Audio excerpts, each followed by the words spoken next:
You are watching Tales by Grandpa, and this is the legendary story of the man who could freeze time. Stay tuned, subscribe, like, share, comment, and also join us on our Telegram channel to stay updated. Let the journey begin. Chapter 1. The Gift. In the small village of Mwamba, life moved at a pace dictated by the rhythms of nature. The sun rose and set with predictable regularity, casting long shadows over the vast savanna.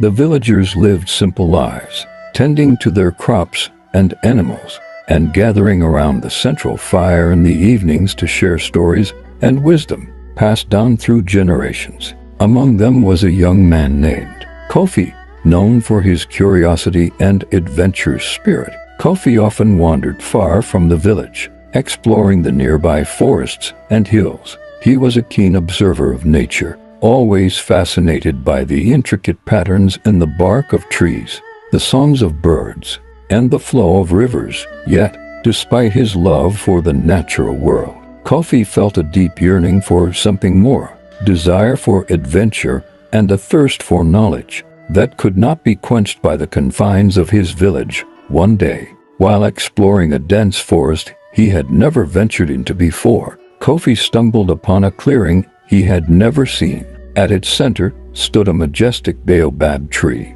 its thick trunk and sprawling branches dominating the landscape. It was said that baobab trees held ancient wisdom and were sacred in many African cultures, symbolizing life and the interconnectedness of all things. As Kofi approached the tree, he noticed an old man sitting at its base. The man had a long white beard, his skin wrinkled like the bark of the baobab. His eyes, however, sparkled with an ageless vitality.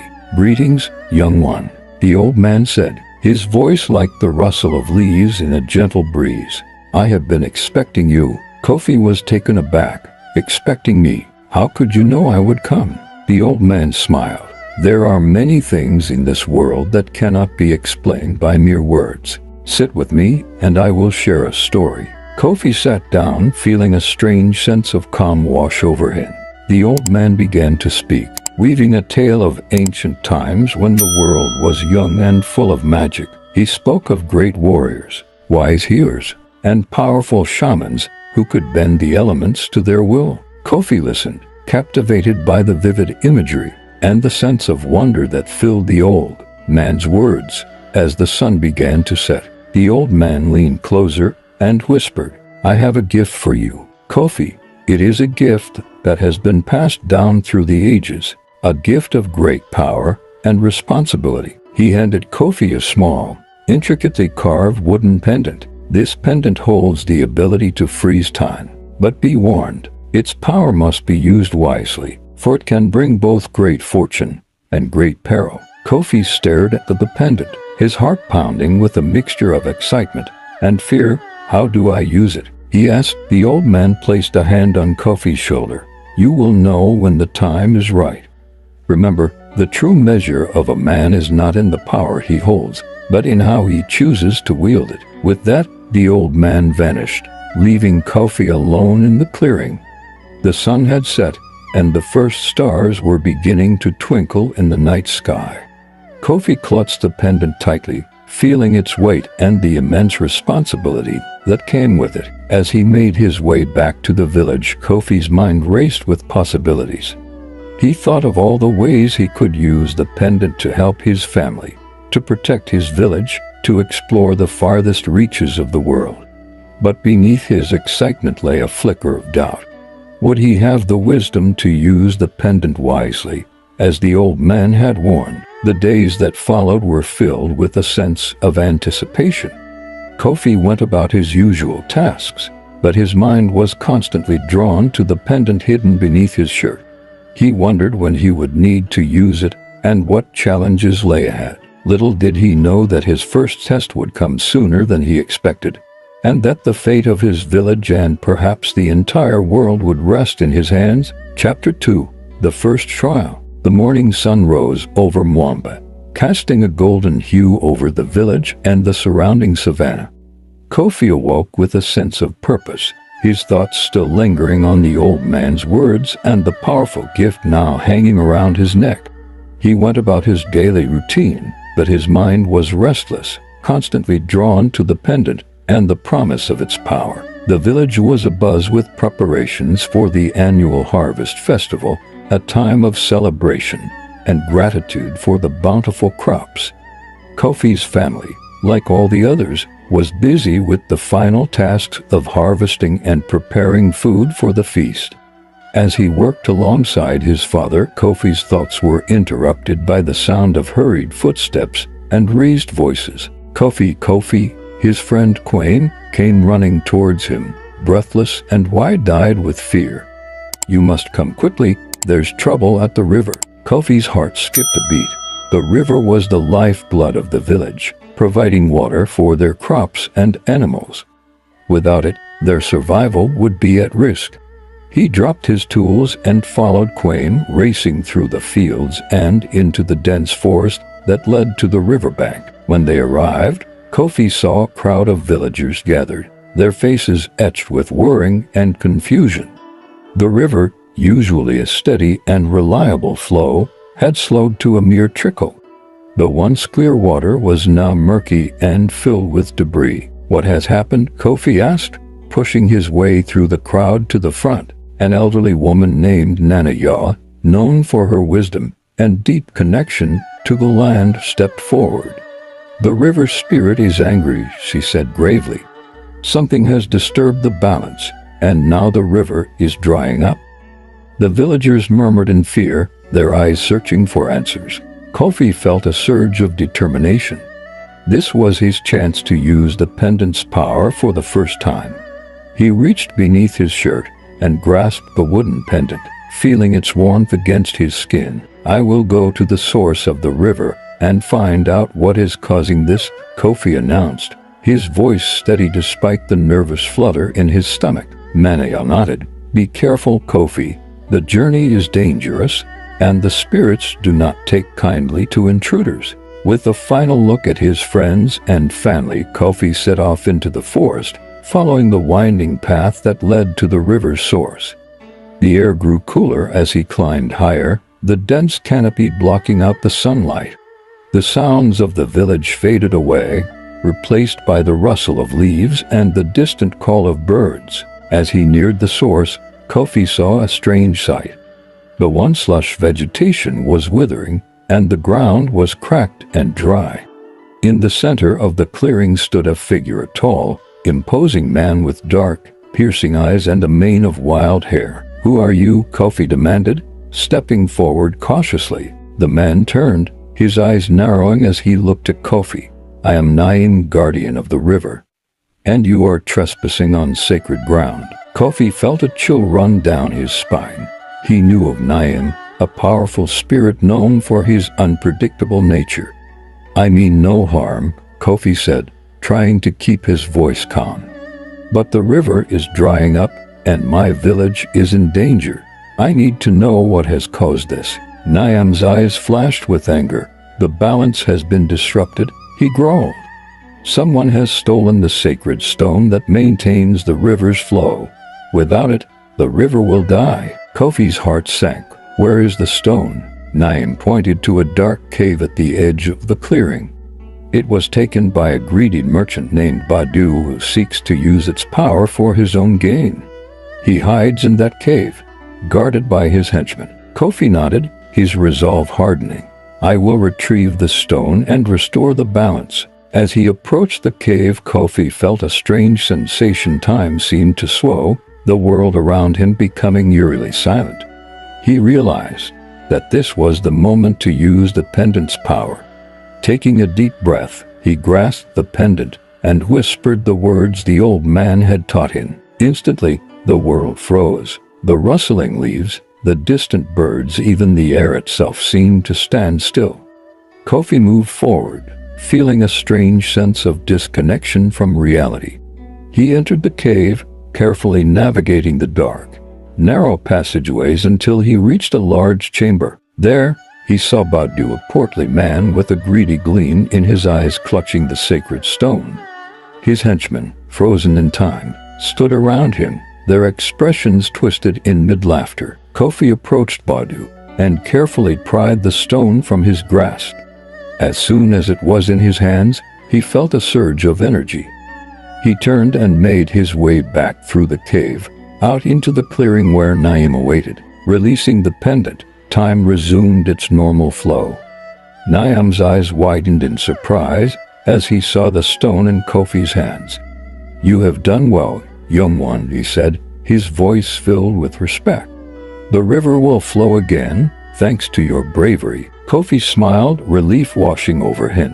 He placed the stone in Naim's outstretched hand and watched as the guardian performed a ritual to restore the balance. Slowly, the river began to flow again, clear and strong, its lifeblood rejuvenating the parched land around it. Kofi stood in awe as the vegetation began to revive, the forest returning to its former lushness. "Thank you, Naim," Kofi said, his voice filled with gratitude. "I will never forget this day." Naim nodded, his stern expression softening. "You have proven yourself worthy, Kofi. Remember, the power you wield comes with great responsibility. Use it wisely." With the task completed, Kofi made his way back to the village. As he approached, he saw the villagers gathered by the riverbank, their faces lighting up with joy and relief as they watched the water flow once more. His family rushed to greet him, their eyes filled with pride. "You did it, Kofi," Quaim exclaimed, clapping him on the back. "You saved us all." Kofi smiled, feeling a deep sense of fulfillment. He knew that this was only the beginning of his journey and that many challenges still lay ahead.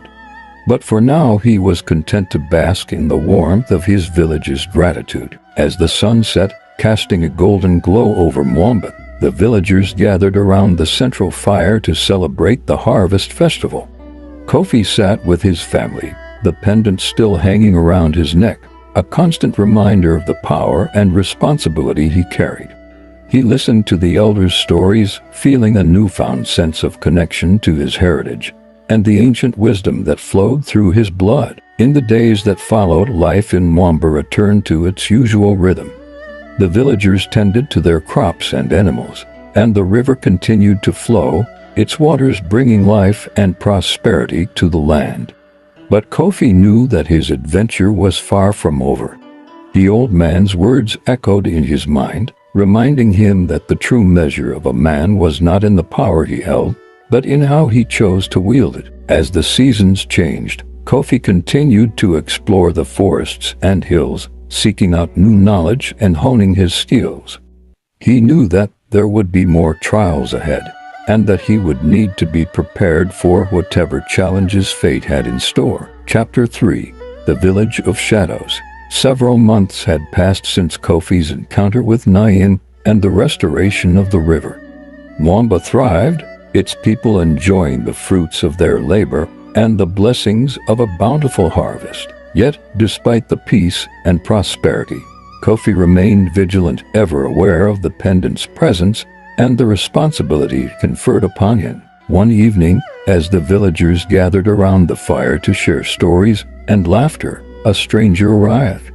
He was a tall, lean man with piercing eyes and an air of mystery about him. He introduced himself as Tend, a traveler from a distant land. "I bring news from beyond the hills," Tend announced, his voice carrying an edge of urgency. "There is a village shrouded in darkness, its people living in fear. They call it the Village of Shadows." The villagers listened in stunned silence as Tend recounted the tale. According to him, a malevolent spirit had taken hold of the village, plunging it into perpetual night.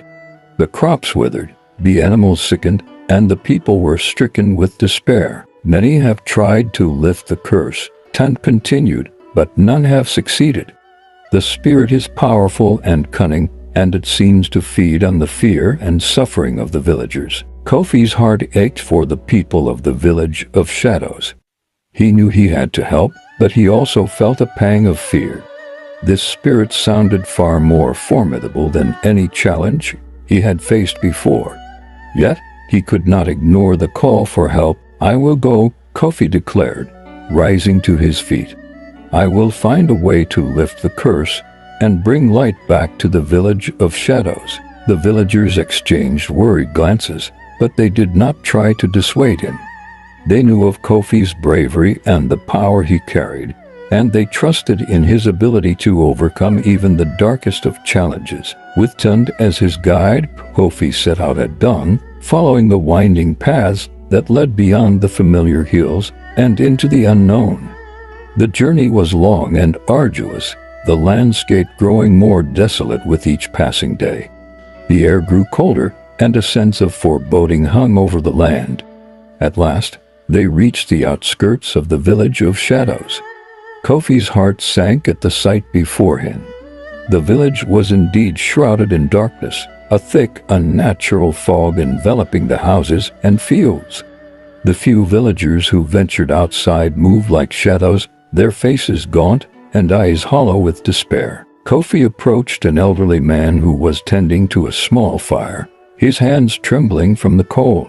"Greetings, Elder," Kofi said gently. "We have come to help. Can you tell us more about the spirit that haunts your village?" The old man looked up, his eyes filled with a mixture of hope and resignation. "It is the spirit of a bhikkhu," he whispered. "A child born to die, cursed to wander between the worlds of the living and the dead. She brings darkness wherever she goes, and no light can penetrate her shadow." Kofi felt a chill run down his spine. The legend of a bhikkhu was well known in many parts of Africa, a tale of sorrow and loss. He knew that confronting such a spirit would be no easy task. "Where can we find her?" Kofi asked, determination hardening his resolve. "She dwells in the old forest, in a cave hidden deep within the shadows," the elder replied. "But be warned, many have entered that forest and never returned." Kofi nodded, his mind racing with plans and possibilities. He turned to Tund, who had been listening quietly. "Will you come with me?" Tund shook his head. "I have brought you this far, but the rest of the journey is yours alone. I will stay and offer what comfort I can to the villagers." Kofi understood. This was his trial, his chance to prove his worth and the power of the pendant. With a deep breath, he set off towards the forest, the weight of the villagers' hopes resting heavily on his shoulders. The forest was dark and foreboding, the trees twisted and gnarled, their branches reaching up like skeletal fingers. Kofi moved cautiously, every sense alert to the slightest sound or movement. The air was thick with an unnatural cold, and the shadows seemed to move of their own accord. As he ventured deeper into the forest, Kofi began to hear whispers, faint, mournful cries that seemed to come from all directions. He knew he was close to the spirit's lair. Grasping the pendant, he whispered the words of power, feeling the world around him slow and freeze. In the eerie silence, Kofi pressed on, finally reaching a cave hidden behind a dense thicket. Inside, the air was even colder, and the darkness seemed to pulse with a malevolent energy. Kofi steeled himself and stepped into the cave, the pendant glowing faintly in the gloom. There, at the heart of the cave, he saw her.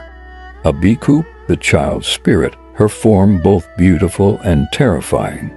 Her eyes glowed with an otherworldly light, and her presence exuded a cold so intense it seemed to pierce Kofi's very soul. "Why have you come?" a bhikkhu's voice echoed, both haunting and sorrowful.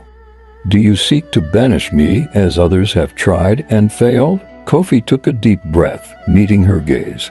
"I do not wish to banish you, a bhikkhu. I seek to understand and help you find peace." For a moment, the spirit seemed taken aback. Then her expression hardened. "There is no peace for me. I am bound by a curse that cannot be broken." Kofi felt a pang of empathy. "Perhaps together we can find a way. Tell me, you bhikkhu, what binds you to this darkness?" The spirit's eyes softened, and she began to tell her tale, a story of sorrow, betrayal, and unfulfilled destiny. Kofi listened intently, his heart breaking for the child caught between worlds. As a bhikkhu spoke, Kofi realized that the pendant's power alone would not be enough. He needed to appeal to the spirit's humanity, to offer her the compassion and understanding she had been denied for so long. "A bhikkhu," he said gently, "you do not have to remain in darkness. There is a place for you in the world of the living, if you choose to embrace it. The spirit hesitated, her eyes flickering with uncertainty. But how? I am a child born to die, cursed to wander. Kofi stepped forward, offering her his hand. Let me help you. Together, we can break the curse and bring light back to the village of shadows. A bhikkhu stared at his hand for a long moment, then slowly reached out and took it. As their hands touched, a warmth spread through the cave, the darkness beginning to recede.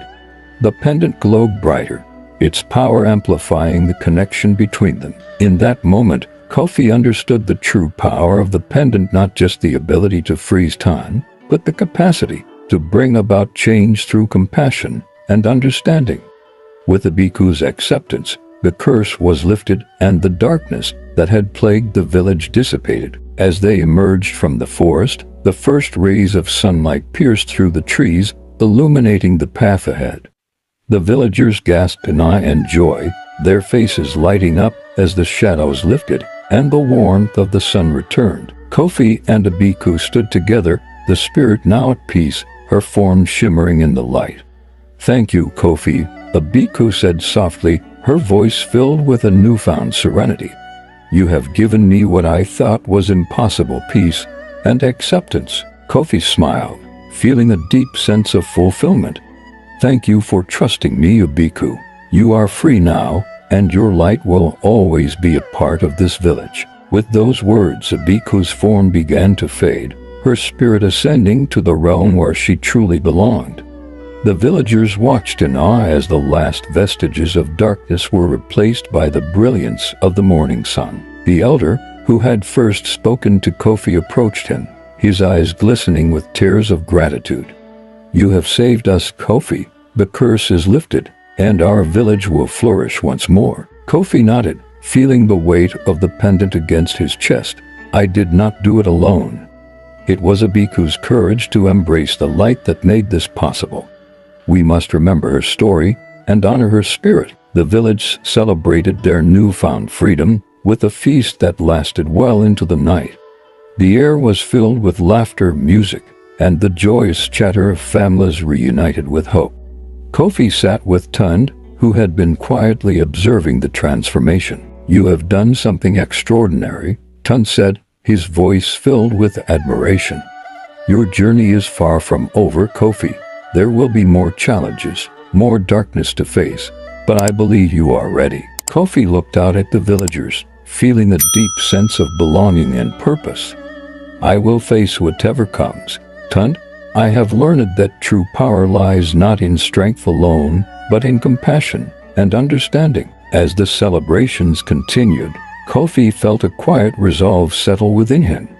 He knew that his path was one of service and courage, and that the pendant was both a gift and a responsibility he would carry with honor. Chapter 4. The Rising Storm. The months following the liberation of the village of shadows were filled with peace and prosperity. Kofi continued his exploration of the land, learning from the elders and deepening his understanding of the natural world and its mysteries.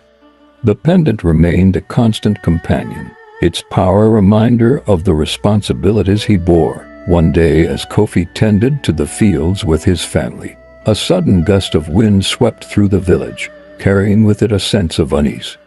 The sky darkened, and a low rumble of thunder echoed in the distance. The villagers looked up, their faces filled with concern. Storms are not uncommon this time of year, Kofi's father said, though his eyes betrayed his worry. But this one feels different. As the wind intensified and the sky grew darker, Kofi felt a familiar tug at his heart, a call to action. He knew that this storm was not a natural occurrence but a harbinger of something far more sinister. Grasping the pendant, he set off towards the hills, determined to uncover the source of the disturbance. As he climbed higher, the storm's fury increased. Lightning flashed, illuminating the landscape in stark, fleeting glimpses. The air crackled with energy, and the ground beneath Kofi's feet seemed to pulse with an ominous rhythm. He pushed forward, his resolve unwavering. At the summit of the highest hill, Kofi saw a sight that made his blood run cold. A massive, swirling vortex of dark clouds loomed above, its center glowing with a malevolent light. At its heart stood a figure tall and imposing, with eyes that burned like embers. It was Sea, the storm spirit, known for his destructive power and unyielding wrath. Kofi, Sea's voice boomed, echoing through the storm. I have been watching you.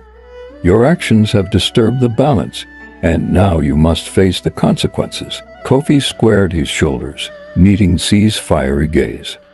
I have always acted to restore balance, not disrupt it.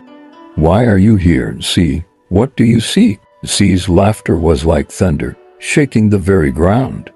You are but a child, Kofi, playing with forces beyond your comprehension. The pendant you carry is a relic of immense power, and its use has awakened forces that were meant to remain dormant. You have disrupted the natural order, and now you must pay the price. Kofi's heart pounded, but he stood his ground. If I have caused harm, I will make amends. But I will not allow you to bring destruction to my village. Sea's eyes narrowed, and the storm intensified, lightning striking the ground around Kofi. Very well. Prove your worth, if you can, but know that failure means the end of everything you hold dear. Grasping the pendant, Kofi whispered the words of power, feeling time slow and the storm's fury abate. In the eerie stillness, he moved towards the Sea, his mind racing with thoughts of how to counter the storm spirit's wrath. Sea watched him, his expression unreadable. You think to challenge me with the power of the pendant, foolish boy. It is but a tool, and you are unworthy of its true potential. Kofi paused, realizing that brute force alone would not suffice. He needed to understand Sea's anger and find a way to restore the balance without further conflict. Taking a deep breath, he approached the spirit, his eyes filled with determination. Sea, listen to me, Kofi said, his voice steady. I understand your anger, but destruction is not the answer. There must be a way to restore the balance without causing harm. Sea's eyes flickered with surprise. You speak of balance, yet you wield a power that upsets it. What makes you think you can control what you do not understand? Kofi met Sea's gaze, his heart filled with a newfound clarity. I do not seek to control, only to learn and to heal. The pendant is not just a weapon, it is a bridge between worlds, a means to connect and understand.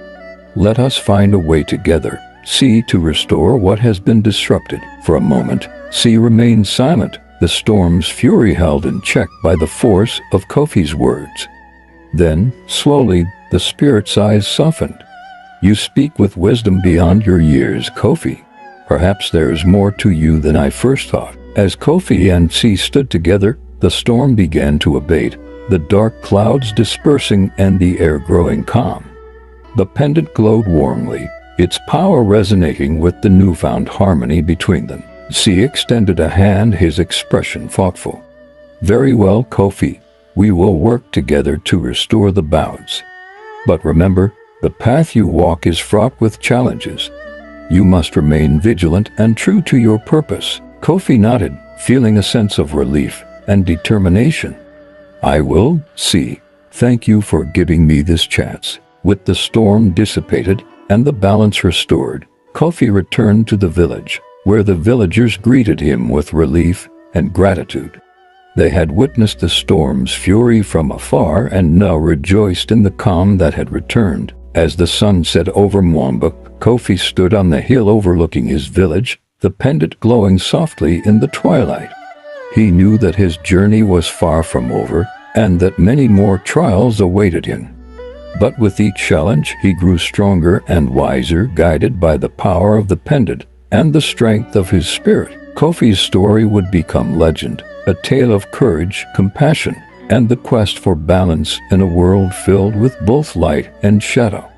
And as the stars emerged, twinkling in the night sky, Kofi felt a deep sense of peace, knowing that he was exactly where he was meant to be, on a path of discovery, guided by the power to freeze time and the wisdom to use it well. That's the end of the legendary story of the man who could freeze time. Hope you enjoyed the story. If yes, kindly subscribe to our channel and turn on the bell notifications and to stay updated. Don't forget to join us on Telegram to get more updates. Check out our previous trending stories here.